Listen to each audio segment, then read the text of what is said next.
नमस्कार, मी सर्वांचं स्वागत करतो हवामान अपडेट या आपल्या यूट्यूब चॅनलवरती. मी नेताजी जाधव, मुक्काम पोस्ट टाकवे, तालुका शिराळा, जिल्हा सांगली. सर्वप्रथम संपूर्ण देशभराचा जर आपण विचार जर केला तर देशभरामध्ये आजपर्यंत इतिहासामधल्या तापमानाबद्दल जर पाहिलं तर सर्वाधिक तापमानाची जे शहरं असतील ती शहरं भारतामध्ये आहेत. जगामध्ये टॉप 100 सिटीज असतील त्या शहरामधील 75 शहरं हे भारतातील आहेत. याच्यामध्ये उत्तर प्रदेश असेल, राजस्थान असेल, याचबरोबर मध्य प्रदेश असेल आणि दक्षिण काही राज्य असेल आणि महाराष्ट्रामधील ही बहुतांश जिल्ह्यांचा समावेश आहे. त्या ठिकाणी जो तापमान जवळपास सर्वाधिक आहे, एक्स्ट्रीमली हीट त्या ठिकाणी पाहायला मिळते, उष्णतेची लाट आहे. त्यामुळे देशाचा तापमानामध्ये मात्र अव्वल नंबर आपल्याला पाहायला मिळतात. याचबरोबर राज्याचं जर पाहिलं तर राज्यामध्ये आज अकोलामध्ये जवळपास 45 डिग्री सेल्सिअस एवढं उच्चांकी तापमान त्या ठिकाणी पाहायला मिळालं आहे. याच्या व्यतिरिक्त Amravati 44.8 degree Celsius, Wardha 44.4, Yavatmal 44 degree Celsius, Chandrapur, Gadchiroli या ठिकाणी 44 डिग्री सेल्सिअस तापमान पाहायला मिळालं. नागपूर 43.4 डिग्री सेल्सिअस, याचबरोबर जळगाव 43.3 डिग्री सेल्सिअस, बुलढाणा 41.5, वाशिम 42.6, भंडारा, गोंदिया जवळपास 41 डिग्री सेल्सिअस तापमान पाहायला आहे. म्हणजे सर्वाधिक तापमान हे विदर्भामध्ये आहे. विदर्भातील संपूर्ण जिल्ह्यामध्ये तापमान हे 41 डिग्री सेल्सिअसच्या वरती पाहायला मिळालं. याच्या खालोखाल आपण मराठवाड्याचं जर पाहिलं, नांदेड 42.8, हिंगोली, परभणी 42 डिग्री सेल्सिअस, संभाजीनगर असेल, जालना असेल जवळपास 41.6 ते 41.7 डिग्री सेल्सिअस तापमान पाहायला मिळालं. Beed 41.5, Latur 41 degree Celsius, Dharashiv 40.4 degree Celsius. याचबरोबर खान्देचं जर पाहिलं, जळगाव सर्वाधिक तापमान 43.3, धुळे आणि नंदुरबार 41 डिग्री सेल्सिअस, नाशिक 39.6, पश्चिम महाराष्ट्रात अहिल्यानगरमध्ये 41 तापमान पाहायला मिळालं. याचबरोबर सोलापूरमध्ये सर्वाधिक तापमान हे 41.4 डिग्री सेल्सिअस तापमान त्या ठिकाणी नोंदवलं गेलं. याचबरोबर Pune 39.9 degree Celsius, Satara 38.9, Sangli 39.8 degree Celsius, Kolhapur 37.2, Sindhudurg 35 degree Celsius, Ratnagiri 36.3, Raigad 33.7, Thane 35 degree Celsius, Palghar 35.6 आणि मुंबई शहर असेल, उपनगर असेल या ठिकाणी जवळपास 35 डिग्री सेल्सिअस तापमान पाहायला मिळालेलं. काही ठिकाणी सांताक्रूजमध्ये 33 डिग्री सेल्सिअस हे तापमान पाहायला मिळालं. हे जे तापमान आहे, हे जे तापमान जे वेदर स्टेशन्स आहेत त्या ठिकाणचं तापमान आहे.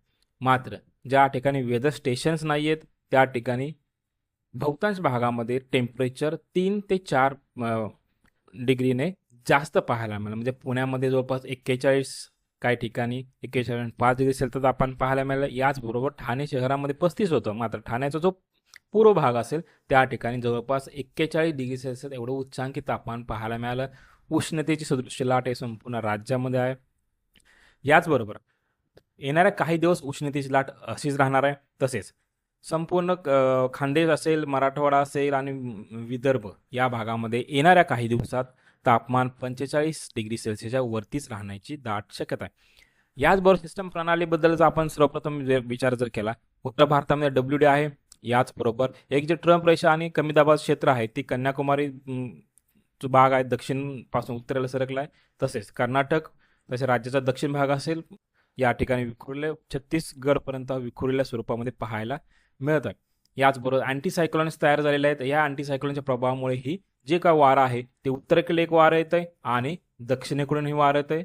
तसेच या दोन्ही वाऱ्याच्या प्रभावामुळे या ठिकाणी लाईटनिंग थंडरस्टॉर्मचा पाऊस अजूनही सक्रिय आहे. तसेच या कमी दाब आहे जो पट्टा आहे त्या उत्तरेला हे उष्णतेची तीव्र लाट पाहायला मिळत आहे. याच्यामध्ये गुजरात असेल, महाराष्ट्र असेल, मध्य प्रदेश असेल, राजस्थान, उत्तर प्रदेश बहुतांश भागामध्येही तापमान हे सरासरीपेक्षा जास्तच पाहायला मिळतं आहे. याचबरोबर लेटेस्ट सॅटेलाइट इमेजनुसार जर पाहिलं तर आज रात्री सांगली जिल्ह्याचा उत्तरेचा संपूर्ण भाग असेल, याच्यामध्ये कवठेमहांकाळ असेल, तासगावचा बहुतांश भाग असेल, याचबरोबर आटपाडी असेल, विटा असेल, खानापूर असेल, पलूसचा उत्तरेचा भाग असेल, या ठिकाणी आपल्याला पाऊस पाहायला मिळण्याची दाट शक्यता आहे. तसेच वाळवाचा पश्चिम भाग असेल आणि शिराळा तालुका या ठिकाणी काही अंशी ढगाळ वातावरण पाहायला मिळेल. कोल्हापूरमध्येही काही अंशी ढगाळ वातावरण पाहायला मिळेल. मात्र संध्याकाळनंतर त्या ठिकाणी वातावरण स्वच्छ पाहायला मिळणार.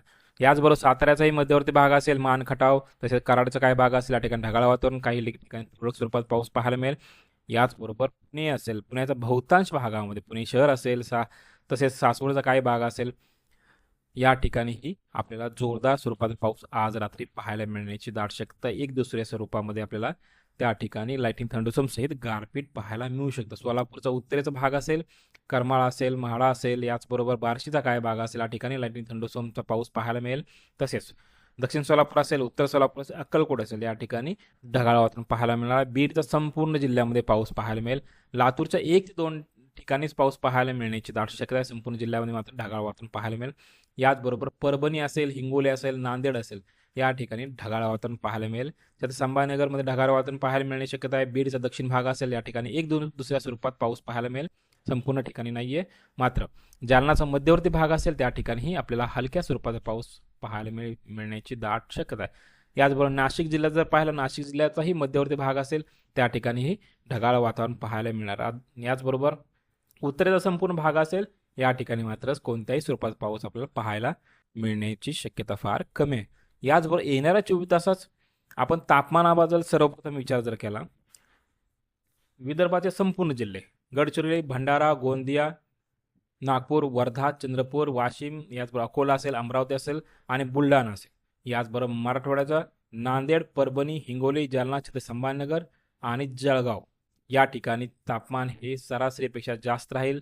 काय 42 डिग्री सेल्सिअस, त्यापेक्षा जास्त 45 डिग्री सेल्सिअस तापमान पाहायला मिळण्याची दाट शक्यता आहे.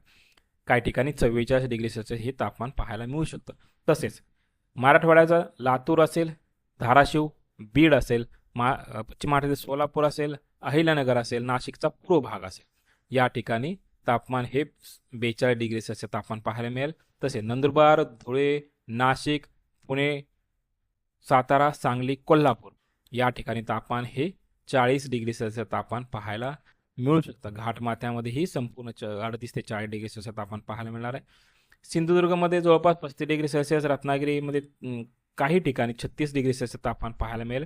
याचबरोबर रायगड 34 डिग्री सेल्सिअस, याचबरोबर ठाण्याचा पूर्व भाग असेल, या ठिकाणीही 40 डिग्री सेल्सिअसपर्यंत तापमान पाहायला मिळू शकतं. मुंबई शहर असेल, पालघर असेल, उपनगर असेल, या ठिकाणी तापमान हे 35 डिग्री सेल्सिअसपर्यंत पाहायला मिळण्याची दाट शक्यता आहे. त्यामुळे येणाऱ्या 24 तासामध्ये ही राज्यात तापमान वाढ अशीच राहणार आहे. पावसाबद्दल आपण जर पाहिलं तर येणाऱ्या 24 तासामध्ये कोल्हापूरचा काय भाग असेल, सांगलीचा पूर्व भाग असेल, सोलापूरचा दक्षिण आणि पूर्व भाग असेल, धाराशिवचा काय भाग असेल, या ठिकाणी लाइटनिंग थंडरस्टॉर्मची ॲक्टिव्हिटी अजून काही दिवस राहण्याची शक्यता. तसेच सांगली, पश्चिम कोल्हापूर, पश्चिम सातारा, पश्चिम पुणे, पश्चिम, या भागामध्येही एक दुसऱ्या स्वरूपामध्ये पाऊस आपल्याला पाहायला मिळेल. येणाऱ्या 2 ते 3 दिवस पाऊस याच ठिकाणी राहणार आहे. त्याच्यानंतर रत्नागिरी, सिंधुदुर्ग, या ठिकाणी ढगाळ वातावरण पाहायला मिळेल. नंतर मात्र 2 दिवसानंतर पाऊस हा कोकणामध्ये सरकेल. आणि 30 तारखेनंतरचा जर विचार जर केला, 30 तारखेनंतर नांदेड, हिंगोली, परभणी, वाशिम हा संपूर्ण पट्टा असेल. या ठिकाणी उष्णता जे वाढलेली आहे, त्या उष्णता वाढल्यामुळे ढगांचं वातावरण तयार होणार आहे आणि विखुरल्या स्वरूपामध्ये आपल्याला पाऊस पाहायला मिळू शकतो. मात्र येणाऱ्या 24 तासामध्ये सर्वाधिक तापमान हे विदर्भात राहील. याचबरोबर आयएमडीच्या म्हणजे हवामान खात्याच्या अंदाजानुसार जर पाहिलं तर येणाऱ्या 24 तासामध्ये मुंबई असेल, ठाणे असेल, रत्नागिरी असेल, याचबरोबर रायगड असेल, या ठिकाणी उष्णतेची तीव्र लाट येण्याची दाट शक्यता आहे. दमट हवामान त्या ठिकाणी पाहायला मिळेल. याचबरोबर अकोला असेल, तसेच अमरावती आणि बुलढाणा, या ठिकाणी वर्धा, या ठिकाणी हीटवेव्ह राहण्याची दाट शक्यता आहे. याचबरोबर कोल्हापूर असेल, सांगली असेल, सातारा असेल, पुणे पूर्व असेल, सोलापूर जिल्हा, या ठिकाणी लाइटनिंग थंडरस्टॉर्मची ॲक्टिव्हिटी होतील. काही ठिकाणी गारपीट पाहायला मिळण्याची दाट शक्यता आहे. तसेच लातूर, परभणी आणि नांदेड, या ठिकाणीही एक दुसऱ्या स्वरूपामध्ये लाइटनिंग थंडरस्टॉर्मच्या ॲक्टिव्हिटी पाहायला मिळण्याची दाट शक्यता आहे. तसेच अहिल्यानगर असेल, याचबरोबर छत्रपती संभाजीनगर, जालना, बीड आणि धाराशिव, या जिल्ह्यामध्ये मात्र ढगाळ वातावरण पाहायला मिळेल व एक दुसऱ्या स्वरूपामध्ये विखुरल्या स्वरूपात पाऊस पाहायला मिळू शकतो. तर हे होतं येणाऱ्या 24 तासाचं राज्याचं हवामान अपडेट. जर आता आपण हवामान अपडेट या यूट्यूब चॅनल सबस्क्राईब जर केलं नसेल तर कृपया सबस्क्राईब करा, बेल आयकॉन नक्की करा. धन्यवाद.